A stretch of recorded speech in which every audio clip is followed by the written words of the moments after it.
สบายดีพี่น้องสบายดีFCที่ฮักแพงกันเบิดสุขสุคนสบายดีสุมองและสุบอลพี่น้องเนาะสบายดียามแรงพี่น้องแสงแดดอ่อนตอนนี้ก็4 โมงแรงพี่น้องเอ้ยเนาะพอกันกับซ่องน้องมินิคือเก่าคือเดิมเด้อพี่น้องเอ้ยมื้อนี้ก็มาบ้านบ่าวดาวอีกแล้วพี่น้องเนาะ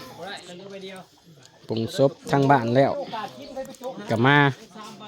เรียนมาซอยเรียกบ่าวดาวทางนี้พี่น้องเอ้ยเธอเสียงดวงพี่น้องเนาะทางนี้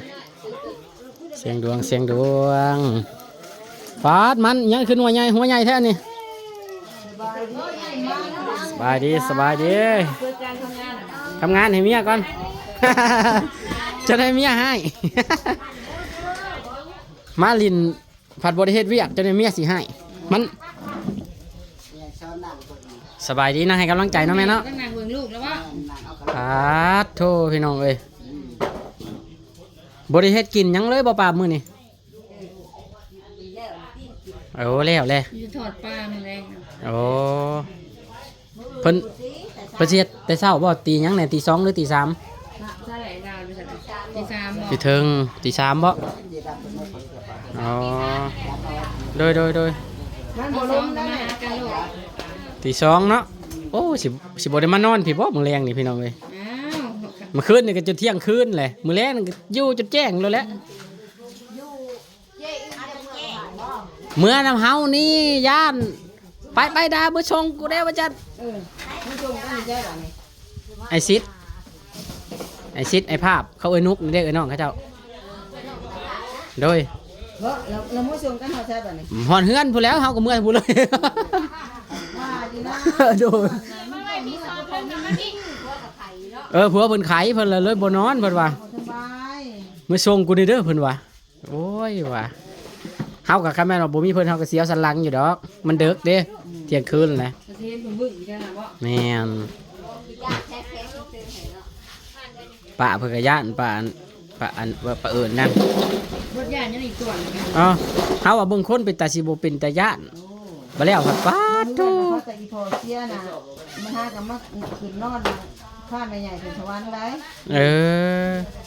พาแต่พ่อใหญ่สิย่านได้โอ้ยมันจะนำมานอนปานนั้นเนาะตะกี้นั้นมันว่า100,000 บาทน่ะก็ขึ้นปักเว้นยังบ่ได้คืนอันความย่านหั่นไปมามันบ่ได้ค่อยเลี้ยวเนาะยัดกลช็อตๆแล้วเนาะป้าเนาะโดย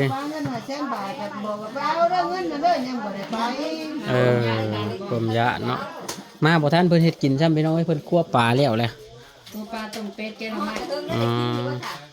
บ่ป้าเฮากินข้าวอยู่เฮือนอันดีเพิ่นแล้วกินข้าวอยู่เฮือนดีแล้วจังได๋มาโดยช่วงเทศกาลแล้วแหละจังได๋มา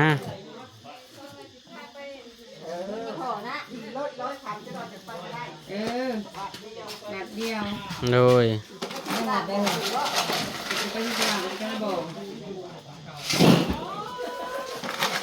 บอกมันพระเจดหวานแน่พี่น้องเนาะไปแต่เว้นแล้วก็มาแล้วก็หยุดจะมาแล้วสบายแต่ว่าวันถ้ามันปังมันเหมือนงูไม้เลยกระเทินเนาะมือเขาบ่มือแรงให้แม่มันท่มก่อนแม่คอยบรรทมเลยบ้านี้ให้แม่บรรทมบักพรก่อน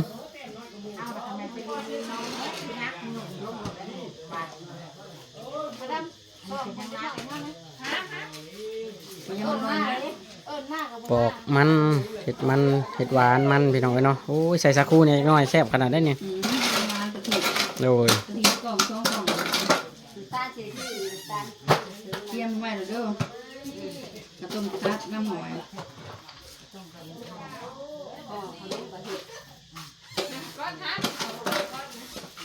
ฮะมันก็อยากสวยพอแล้วเนาะซอยแม่ตักน้ำแข็งแล้วผมเก่งขนาดโถฮะ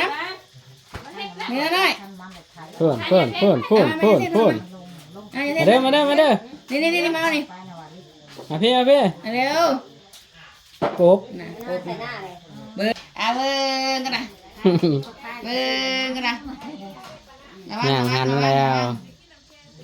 ย่างหันเขาแล้วพี่น้องเอ้ย มาเลยฟังกระสอบถ่ายกันมาจะ ย่าง ย่าง มันมีรถมาหมอหนูเอามานอนกันหนึ่งแล้วกันว่าให้หมอเคยหลามาเห็ดกินเด้อันหนึ่ง จับมือฟังกระสอบถ่ายกัน ย่างมาแรกนี่ แล้วสอบถ่ายกัน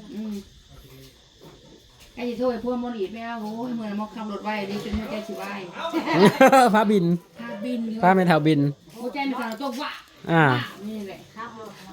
สายจวด แต่มอลีดแค่นี้ อืม แต่มอลีดไปเอามาแรงนี่ อ่า แต่มอลีด เนียนตาแกสิว่าไปเอาเลยอาทำกับดีนะมองปกติ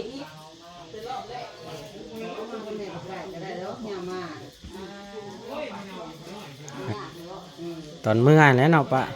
ปัญหาที่ตอนเมื่อนะ มันเมื่อก็ชอบถ่ายกันเมื่อนี่นะมันชอบ อ่า ใครกินยางก่อนใครกินกะทิ เมื่อวานนี่ชอบถ่ายกันสี่ โอ้โถ อื่นนี่มันบริเมื่ออยู่ได้ คันบ่แล้วเวียกมื้ออื่นนะ ในเมื่อคือในเมื่อต้องทำแล้ว4 โมงแรง แม่น 4 โมงแรงคือสิแล้วเบิด หลังเพลนพุ่นแหล้วบ่ายโมง2โมง3โมงคือสิแล้ว 4 โมงแล้วพวกปวด4 โมงแล้วอย่างนี้ทีนี้มัน อืม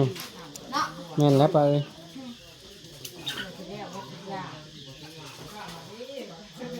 คือสิมาโหลดข้าวกลับไปกลับมานี่เล็กก็มาแล้วสองมาแล้วแล้วมือคือมันพอน้อยว่าห้ารอดแล้วว่าซั่นมันพอมาเลือกอันนั้นเด้มื้ออื่นเลือกผู้ไปอันนั้นถ้าเป็นนอกเริ่มเลยนอนได้สิมาได้สิมาสิมาใหม่ก็เมื่อละมากับบักน้อย อืม นอนปลาได้ปลาอยู่เดียวได้ แม่นแล้ว ยิงเป็นตูได้ได้ ผู้ชายเลยเนาะ นอนปลามันก็นอนเริ่มยิงเป็นตูอย่างนั้นหันนอนเดียวได้ แค่อีร้อยน้อยนะป้ามันนอนโลด นอนมาได้น้อยๆน้ำยาดี อันอะไรโอ้ย น้ำยาคน อ่ะ ดีเลยเอาเขายาดี หมอน้อยพยานพี่ น้ำยาดีแล้วนอน เออ นอนเด็กคนหรือมึงนอนคนนี้ห่อไปเบิดยังไงกินเอาไว้ อืม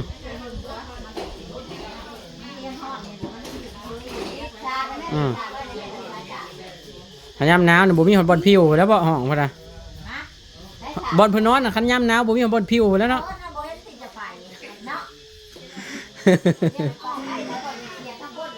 เออ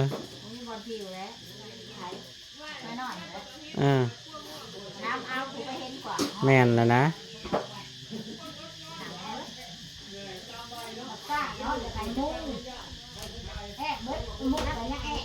อืม แอมมุ่งนั่นแหละอันนี้ก็ได้แอมเบิดขาหอบเบิดสีแล้วก็ทั้งเท่ากันยังพกอีกได้เอาให้โลกให้ตุ้มหกนะ คักขนาดเนาะผมย่านพี่น้องเอ้ยพอน้ำย่านนี่ก็ย่านแท้ย่านว่าแท้เด้ นี่คือไข่เนาะมันไข่เลยตุ้มหกโบราณเป็นยังไง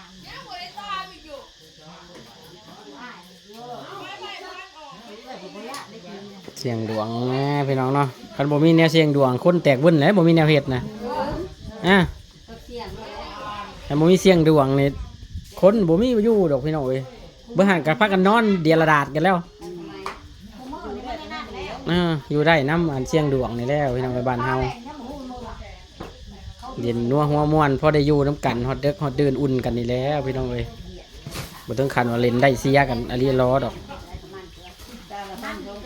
เออ อันนี้ก็มันคือการในเรื่องปากห้องคอ พอหอมปากหอมคอพอได้อยู่เป็นหมู่กันพี่น้องเอ้ย ยืนไทยกันนั่นแหละ คันมาพอสินอนตึมลงไปบ่คือแล้วพอได้นั่งโอ้นั่งล้มกัน มันจะมาเราทำพระเจ้าพระบ้าคือทางไทยหน่อยนั่นมันที่แรกปลูกไม่ชวนน่ะไม่นอนแน่ประมาณทางเขาปลูกเป็นหมา หัก ไม่น่าจะตั้ง หักกกต้นน่ะงามบ่ปะ ต้นมันงาม หมากก็บ่มี หักหมาโบราณก่อนนอนที่เป็นตัวหักโบราณ อือ หัวเน็บน่ะ บอกต้นนะปลูกมากับอัน ปลูกที่ไรปลูกที่ไรอ่ะ อือ เป็นนักแสดงหน้าเป็นอย่างอาเซียน มาปลูกบ่ มาปลูกหัวแต่มันเขาที่เขาปลูกปลูก ม จะเป็นงามเนาะเป็นหมากใหญ่ เป็นหมาเนี่ยงาม ผู้ปลูกเป็นก็เป็นได้ว่าเพิ่นหมากพืชผักนี่ก็เนาะหมากไม้นี่ก็ได้ถ้าผู้ปลูกบ่เป็นก็บ่เป็น มาแม่บ่รักบ่เป็นโจ้มันของอื่น ฟังเสียงจักจันไปน้ำพี่น้องเลยเนาะ มาบัดตัว ยันนี่เพิ่นก็เฮ็ดกินพี่น้องเอ้ย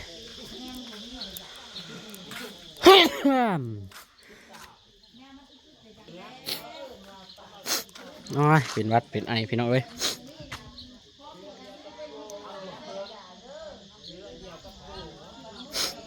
เป็นหวัดเป็นไอพี่เพิ่นพักแล้วปลูกปลาหน้าน้ำก็ได้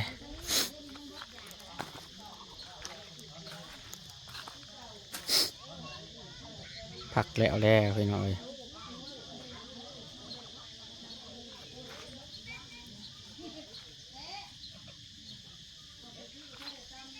ยังเป็นสีเห็ดงัวพี่น้องเอ้ยบ้านนี้เนาะสีลมงัวตอนประมาณ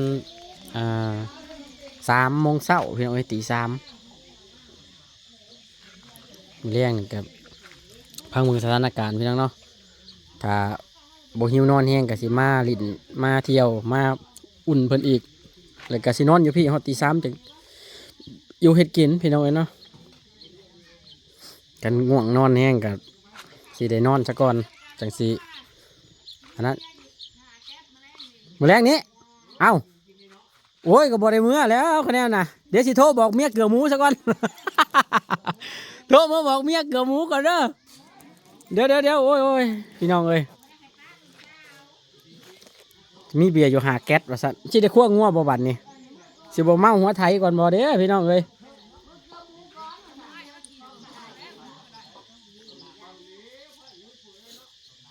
เอาไว้สำนี้ก่อนพี่น้องเอ้ยเนาะสำหรับคลิปนี้ขอบคุณหลายๆเด้อพี่น้องปกไปสุขคนพี่น้องเอ้ยเนาะขอบคุณทุกกำลังใจขอบคุณทุกคอมเมนต์พี่น้องเอ้ยว่าสิมาเฮ็ดเวียกซอยเพิ่นกับบริเฮ็ดซ้ำพี่น้องเอ้ยเนาะมาบ่ทันเพิ่นเฮ็ดป่าแล้วเลยพี่น้องเอ้ยเนาะกูและรอตี 3มาสั่นพี่น้องเอ้ย